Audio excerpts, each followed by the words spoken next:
Temos muitas... Você ficou também, Gustavo, você participou de várias manifestações ali, desse ano, né? Várias manifestações ali da direita. E as manifestações, o ano que vem, o eleitor de direita, ele pode esperar mais manifestações? Por que as manifestações deram uma cessada? As pautas, a prioridade, obviamente, é a anistia. Podemos esperar mais manifestações? Eu acho que no período eleitoral o calor volta, né? Aquela temperatura sobe e as manifestações acontecem mais no foco regional para eleger aquelas determinadas pessoas do estado. Então vai ter manifestação para um governador X, o governador Y, vai ter para deputados federais, para senadores. Eu acredito que vai subir um calor, uma temperatura para a gente voltar a fazer manifestações para o nosso candidato. Assim, a gente não perde as esperanças, continuamos na luta para que seja Bolsonaro, porque eu acho que o que está acontecendo é um absurdo. O fato do presidente Bolsonaro não poder ser candidato, tudo que eles inventaram, assim, não dá nem para começar a elaborar sobre tudo isso, porque eu sei que o programa é curto e não dá tempo.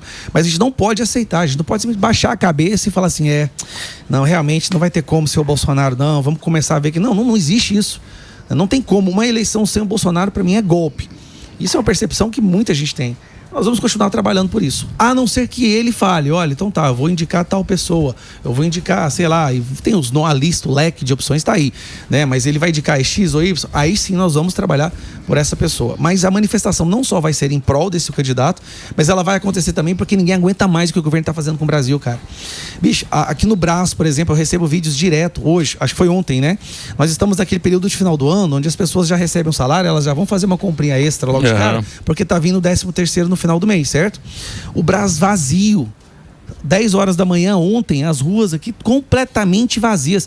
Eu acho que aqui que fica o maior shopping de eletrônicos, fica ali no Brás também, eu não lembro o nome dele, e a pessoa filmando ontem, fazendo uma live, mostrando completamente vazia. Isso está acontecendo em todos os cantos do Brasil. Então assim, a gente está numa situação onde o brasileiro não só está indignado com o que estão fazendo com a direita, mas até aquele centrão tá puto do jeito que a economia tá. Então vai ter, eu acho que uma congruência aí de mobilizações, tanto dessas pessoas que estão insatisfeitas com a economia, com a criminalidade, que agora de repente o povo acordou que o Brasil é um narco-estado e 25% da população vive debaixo do comando de um fuzil, de um vagabundo do PCC ou de uma vítima do usuário. E vai ter também a junção com essas pessoas que querem essa mudança e vão escolher o nome. Então eu acho que vai ter uma explosão no ano que vem. Para responder a sua pergunta rapidamente, eu acho que vai ter uma explosão no ano que vem. As pessoas vão para as ruas, né? E aí vai ser muito difícil o STF mandar prender todo mundo. A pauta agora é segurança pública. Sempre foi uma pauta da direita. E isso daí enfraqueceu muito o governo. A gente está vendo que aconteceu isso. O que você acha do Castro também, que ele aumentou a popularidade e possivelmente, não sei se vão ou não, caçar ele? O que você acha que vai acontecer? Eu acho que mais governadores tinham que seguir esse exemplo, né? Primeiro ele passou uma mensagem. A população está de saco cheio das coisas do jeito que a situação está no Brasil. Ninguém aguenta mais, gente. Gente, fala-se em soberania. Certo. O Brasil não pode se dizer soberano se tem 25% do nosso território onde o Estado não entra, onde o policial não entra, onde o oficial de justiça não entra, onde uma ambulância não tem coragem de entrar. Um cara de iFood não entra. 25%. E está só crescendo. Territórios. Né? Do território. Está só crescendo. A gente viu no Ceará agora. Como é que você fala que o Brasil é soberano, sendo que chega lá o Comando Vermelho e expulsa uma cidade inteira? Tira o cara de casa, da casa dele. De casa. Olha, sai de sua casa, senão você vai morrer. E a cidade... O André Fernandes acabou de publicar um outro vídeo agora. Uma cidade inteira tendo que ser deslocada por conta de um grupo armado. Um grupo terrorista. Isso é terrorismo, gente. Já evoluiu acima de crime organizado, de facção criminosa há muito tempo. É por isso que o PT está desesperado para tentar barrar esse projeto de lei, que o Nicolas está relatando na Comissão de Justiça, o Derrite vai relatar no plenário, que é para equiparar esse pessoal ao grupo terrorista, porque eles são terroristas. Eles fazem exatamente o que o Hamas faz. Inclusive, tem gente da esquerda que fala que o Hamas não é um grupo terrorista. Que não fez nada daqui. Não, o Hamas é um grupo político. Sim, eu vi que lá. tem um braço... Um braço armado. Um braço armado. É a mesma coisa. Essas mesmas pessoas que falam que o Hamas é um grupo político, tá falando que essas facções criminosas não são um grupo terrorista. Porque o terrorismo precisa de um viés ideológico. O que é mais ideologia do que esse pessoal tá fazendo? Perfeito. Gente, onde eles existem, você não pode ter candidato de direita. Onde eles dominam, você não pode ter... Na época lá, quem colocasse cartaz do Bolsonaro morria. Loucura. Era chicoteado. Vocês se lembram disso? Sim. Diálogos cabulosos é com o PT. E uma coisa interessante nessas pesquisas recentes, uma pergunta lá que fala das consequências, se acha que essas pessoas vão pagar, se elas vão ser punidas. 80%, posso ser 80 ou 82, tá? Da população brasileira acha que esse pessoal das facções criminosas não vão ser condenados, eles não vão ser responsabilizados. Sabe por quê? Porque eles elegem deputados. Olha que loucura! Peraí, 80%... do Rio de Janeiro essa pesquisa. 80% do povo do Rio de Janeiro acha que esse pessoal, que eles nunca vão deixar eles nunca vão ser condenados, eles nunca vão ser presos, porque eles elegem deputados. Peraí, então quer dizer que nós temos aí deputados que foram eleitos por grupos terroristas? Quem que são essas pessoas? É só buscar na internet. Quem é aí deputado que tira foto com dama do tráfico, algum deputado que tira foto aí com algum traficante, ou que paga viagem para traficante em Brasília? Quem são esses deputados? Que são essas pessoas que eu acho que deveriam responder. Aí tem a CPI do crime agora no Senado. Sim, palanque. Beleza. CPI do crime, o PT não teve uma assinatura para investigar o crime organizado. Nenhuma. Nada. Aí, de repente, quem que se torna presidente da CPI do crime? Um petista. É lógico. Que legal. Puta que pariu, desculpa. É lógico. Mas você acha que o Mota vai pautar o projeto da lei antifacção e terrorismo mesmo ou não? Como estão noticiando Eu participei dessa articulação desde o início. Eu vou te contar como é que foi. Vocês se lembram aí quando saiu aquela questão do carbono, das think techs, que é aquela operação que não foi da Polícia Federal. O governo gastou 500 milhões de reais em impulsionamento para falar que foram eles que coordenaram aquela operação carbono lá. Sim. Sendo que foi daqui de São Paulo. Sim. Foi daqui que saiu aquilo lá. Então agora eles estão querendo falar que foram deles, né? E aí surgiu aquela questão das fintechs, e aí a esquerda já saiu pra cima do Nicolas. Olha só, o Nicolas trabalhou pelo comando, não sei o quê, por causa do Pix, tal, certo? E ficaram batendo nele 2 dias. Aí um dia eu liguei pro Nicolas e falei, Nicolas, temos que reagir, cara. Isso aí é o que tá acontecendo, é um absurdo. Aí eu sugeri pra ele, faz o seguinte, Nicolas, vamos mostrar pra ele que o que eles estão falando é besteira, vamos colocar eles numa sinuca de bico, pega essa do Danilo Forte, esse projeto de lei do Danilo Forte, que equipara a facção criminosa a grupo terrorista, e relata ela. Faz isso, liga pro Mota. Ele ligou pro Mota, o Mota, beleza, cara, é sua. Passou a relatoria para ele. E aí ele tá lá relatando. Ele tá no CCJ, vai ser aprovada. Olá. Vai ser aprovada. O Hugo Mota já garantiu que não vai barrar. O governo, obviamente, mas isso foi antes do governo chegar com a máquina. Tá. Chegar com a emenda, chegar com intimidação. Mas o Hugo Mota nos deu a palavra que ele vai relatar, que vai pro plenário.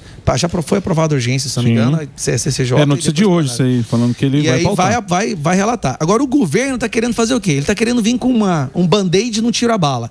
Não, nós vamos colocar aí a PEC da segurança, que é um absurdo, é a centralização de toda a segurança pública na mão do Lewandowski e do Lula. Que é a polícia bolivariana. É isso que ele quer. É isso aí. É a polícia bolivariana. E depois a antifacção, que reduz a pena para faccionado. Exatamente. A resposta do Lula é o quê? Deixa eu centralizar tudo e vamos diminuir a pena do faccionado que vai lutar contra o crime. Vamos falar que a gente vai lutar agora, e não é nada, só diminuir. Agora, Gustavo, você não acha que eu acho que o grande problema hoje no Brasil são tantos. O povo não acredita mais em nada, cara. Esse é que é o negócio. Porque o político, ele vende, a gente vê que ele vende uma esperança. Sempre, o Brasil vai mudar, nós vamos mudar, vai não sei o quê. Agora é a hora. Mas você vê que hoje o cara acredita na família dele e só. É a família do cara e só. Não acredita mais em político, não acredita. Agora a polícia fez esse negócio aí, você vê que até que foi lá com os bandidos, né? O cara deu uma levantada pro BOPE, para essa coisa toda, porque tá vendo uma ação. Porque a gente sempre vê a impunidade, a gente sempre vê, termina em pizza, a gente sempre viu a Lava Jato voltar para trás, a gente não acredita mais em nada. Isso é um grande problema no país, né? Emílio, você tá falando... sabe, é complicado, tenho dias que eu acordo e falo, cara, o que eu tô fazendo? Eu vou colocar terno, vou viajar, ficar longe da minha família, no meio daquele povo, e vai dar em nada, só vai me dar mais processo. E quanto mais eu falar, é mais provável a Polícia Federal voltar na minha casa, porque eles já foram uma vez, Amanda Alexandre de Moraes. E eu penso isso direto, mas não sei, você tem filho? Tenho. Eu também tenho filho. Eu vou fazer o quê? Vou desistir. Não, vou fazer mais, eu vou sentar no meio-fio, então, vou cruzar os dedos. Não tem como. Como pai, como adulto, a gente tem uma obrigação que a gente tem que fazer, mesmo que você acredite que não vai dar certo. Você faz o certo, não porque vai dar certo. Você faz o certo porque é o certo de se fazer. Então, assim, eu entreguei minha vida, e eu vou falar, a gente vai ter um grupo hoje lá em Brasília, que vocês podem ter orgulho. Tem um grupo, assim, que entrega a vida deles para isso, sabendo das consequências, tá? Tem pessoas ali, deputados, que eles não recebem praticamente nada do salário, porque o salário vai tudo para defender os processos que o PT coloca contra eles. Se fosse por questão financeira, tinha que fugir daquilo ali o mais rápido possível. Meu salário é tudo para pagar. Quantos processos você tem? 86. No STF, acho que tem... É porque tem muito... Mas é tudo em rede social? Tudo em rede social? Tem, a maioria pelo que eu falo. Vou falar a verdade, quase todos são porque eu falei alguma coisa que alguém ficou ofendido aí e acha que eu tenho que ser preso. Por exemplo, tinha um processo agora que um senador de Goiás, um senador, eu chamei ele de vagabundo no dia 1º de fevereiro de 2023, porque ele votou no Pacheco, um senador de Goiás, que eu tinha votado nele, né? Ele falou que eu ter chamado ele de vagabundo foi uma tentativa de abolição do Estado Democrático de Direito, e o processo caiu na mão do Alexandre de Moraes. O Alexandre de Moraes ia me dar 8 anos, porque eu chamei um senador de vagabundo. E a Câmara dos Deputados viu que estava acontecendo um absurdo e a gente sustou isso. Foi o segundo caso de uma sustação de uma ação penal, né, onde os deputados viram, isso é um absurdo, não tem como levar isso adiante. Então, assim, a maioria é pelo que eu falei. Agora, voltando ao que você tinha falado, mesmo sem esperança, a gente tem que continuar na luta. Porque a gente tem que entregar o mundo melhor para os nossos filhos. Isso aqui não é da boca para fora. Isso que eu estou fazendo é um sacrifício. Eu não gosto de ser deputado federal, eu não gosto de ser político, eu gosto de dar aula de inglês. Minha vida inteira, 25 anos, eu sou professor, tinha minha escolinha, tá? Eu ia lá, dava minhas aulas, almoçava com os meus filhos, levava para a escola, voltava. 9 horas eu estava em casa com a minha família. Mas aí, quando eu vi que está acontecendo com o Brasil, quando eu vi que tentaram doutrinar meus filhos, né, o Gabriel e Maria Fernanda, quando tentaram colocar eles contra Deus, contra Jesus, a favor do aborto, a favor da droga, da promiscuidade, que eu comecei a gravar meus vídeos, que foi onde tudo começou. Hoje, isso aqui é uma consequência daquilo, de eu ter gravado vídeos contra a doutrinação. Então, assim, a gente tem que fazer o certo, não esperando que dê certo, mesmo com esperança mínima. Mas eu tenho fé. Já aconteceu tantos milagres. 2018 foi um milagre, Emílio. Quem que ia... Olha, em 2015, o Brasil estava muito pior do que a gente estava agora na questão de esperança de que uma coisa boa fosse acontecer, tá? Então, mas agora a gente tá meio Dilma...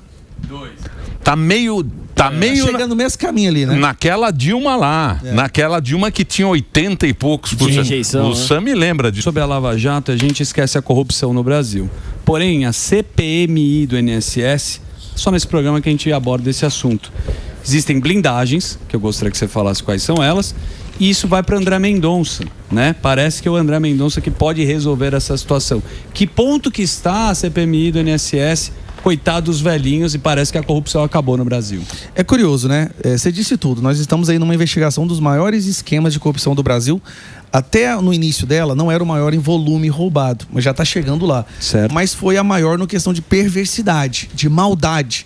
Porque uma coisa na época da Lava Jato, o Petrolão, era tipo assim, roubada do cofre público para distribuir para grandes empreiteiros. Então você não viu uma relação direta entre esse crime e prejudicar a vida de uma pessoa mais pobre, uma pessoa vulnerável. Era tipo assim, rico roubando de rico, vamos dizer isso assim. Isso aí. Nesse caso, a gente está falando de roubar de pessoas idosas que trabalharam a vida inteira para receber aquele indefeso mesmo. Aí a Globo, a grande imprensa, não existe. Não tem CPMI, não existe, acabou, tá resolvido. Por quê? Porque o Lula já tá devolvendo o dinheiro. Peraí, o Lula tá pegando dinheiro do cofre público para repor um dinheiro roubado. E aí vem o PT e blinda os bandidos, né? Eles falaram muito da PEC da blindagem.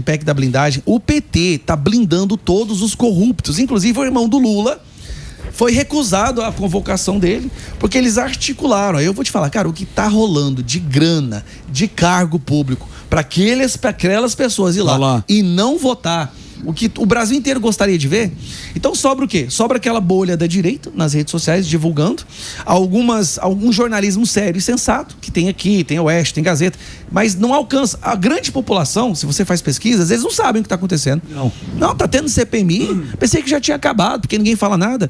Agora você se lembra na CPI da Covid? Sim. Transmissão ao vivo em horário nobre. O tempo inteiro. Sim, todo dia. O tempo inteiro falando disso. Agora, dos velhinhos, nada, não aconteceu. Esqueceram. Prende, a pessoa vai lá e solta. E não, a blindagem não é só do PT. A mais podre ainda é a blindagem do STF. Habeas corpus, não pode, não precisa responder se não quiser. Não precisa ir. Cara, é impressionante. Lutar contra o crime no Brasil é como se você fosse um rebelde, né? Um radical, que eles chamam de radical. Todos nós somos radicais. Você é um radical que você está lutando contra o governo, contra o partido do governo, contra a justiça brasileira. E ferramenta. Mas isso aí você não acha também que é a população que precisa se coçar? Porque é o seguinte, se você pensar nessa, sei lá como é que eu chamo, a operação, né? Da polícia que chamaram de chacina. E genocídio. Porque eles tentaram no começo meter uma chacina ali e tal.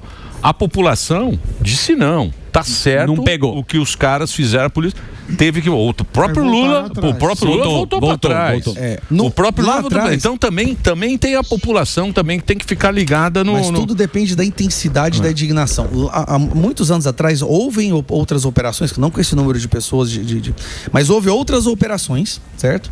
E essas operações justamente o que a imprensa queria. Às vezes, durante essa operação lá atrás, acontecido uma pessoa inocente ser alvejada por uma bala. Sim. Certo? Aí ele vira o... Essa pessoa virava a capa da mobilização, então eles conseguiam mobilizar a opinião pública a favor deles. Então eles acharam que nessa operação eles, não, tranquilo, isso aí a gente coloca o povo tudo contra a polícia. Não, mas não teve. Mas tentaram humanizar, porque eles pegam um menino. Fala o menino. Não, mas aí que menino tá. tem Sabe que... qual foi a grande raiva da imprensa, da militância, do jornalismo brasileiro? O que deixou eles mais frustrados? Que eles olham, morreu alguma criança, morreu alguma mulher, morreu algum inocente? Não. Merda, cara. Não morreu ninguém pra poder torce usar. por uma tragédia. Torce. É horrível. Como não morreu ninguém que pudesse falar assim, olha, foi um fracasso, um inocente morreu. Mas eles tentaram mesmo assim. Só que a gente tá num nível de indignação da criminalidade tão grande que a população, cara, explodiu. Fala se não chocou vocês. Lógico. Que acompanham a notícia. 82% do povo da favela a favor. Querendo mais manifestações a favor. Querendo operação. Queremos operação, venha mais. O Castro já fala, olha, já tem 10 preparadas aí. Quero ver o que isso vai dar. Ele tá no processo de cassação, né? Teve reunião com o Alexandre de Moraes essa semana e ele já solta que já tem 10 outras operações já agendadas. O Alexandre Moraes não aguenta mais, gente. O Alexandre Moraes tem que fazer a operação, né? Deu uma, né? Da hora que ele falou, vamos fazer a operação. Não tá do jeito que ele pensou, ele não, mas isso aqui não tem como ir contra, não. A opinião tá muito forte.